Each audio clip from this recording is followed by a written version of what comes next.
Is it a good time to sell your house, or should you wait until next year? I want to share a specific strategy with you that will allow you to get the highest price when you sell, but also lock in a lower mortgage payment when you buy. This strategy gives you the best of both worlds. I'll admit this video is a little long, but I wanted it to be as informative as possible. By the way, I'm a licensed realtor here in Metro Detroit, and even if you choose not to work with me and work with another agent, here's my honest advice for 2023.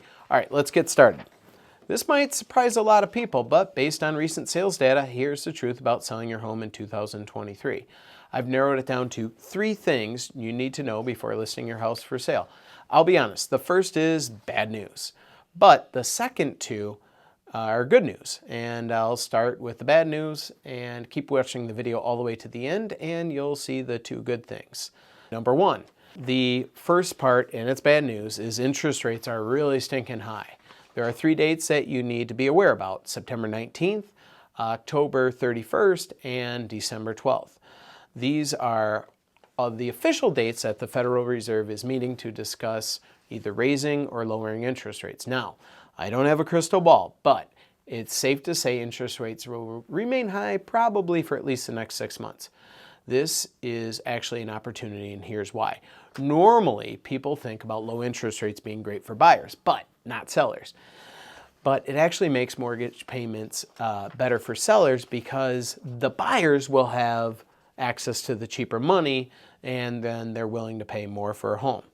This, in a nutshell, is what happened in 2021. Obviously, it's great for sellers too. The problem with the higher rates right now, as opposed to what was happening in 2021, is that many people refied in 2021. In fact, almost 85% of homeowners have a mortgage rate that's far below the current mortgage rates. And they're not super excited about moving if they have to give up a 3% rate for a 7% rate, obviously.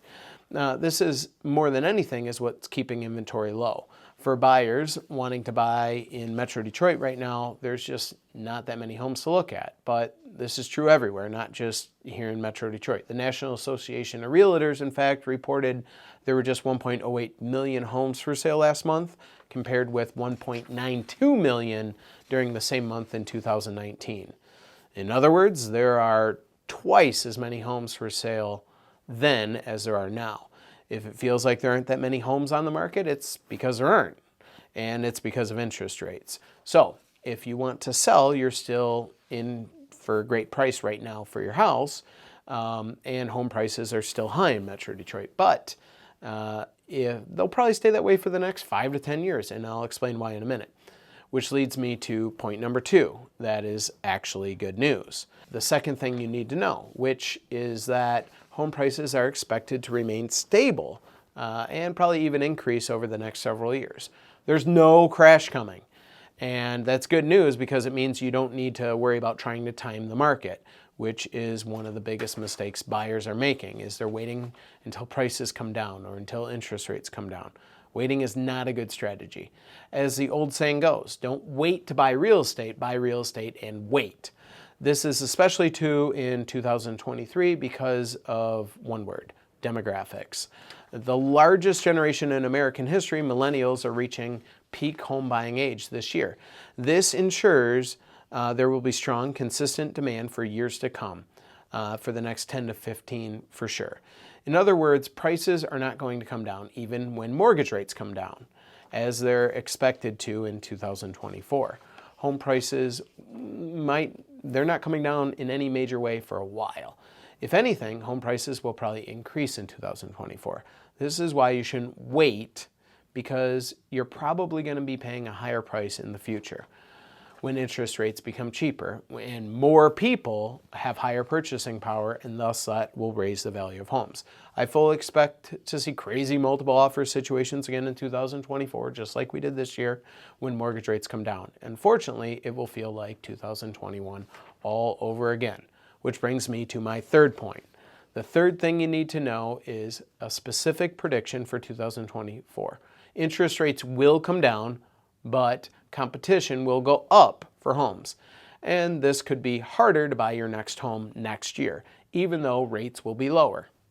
This is because the competition will be higher next year. We're already seeing this priced into adjustable rate mortgages. Usually you get a better deal in the short term on adjustable rate mortgages, but that's not really true right now. That's because even the mortgage investors know rates are likely to be lower next year. And that's why the specific strategy I'm going to recommend to you is buy your home this year, lock in today's home prices, then simply wait until next year and refinance when mortgage rates get lower. This gives you the best of both worlds. You can lock in today's home prices before they continue to increase when interest rates drop. And then you can just refi into a lower interest rate. Let me know if you have any questions. My cell number is 248-773-3314, and this was Nick with Find New Keys. Thanks, guys.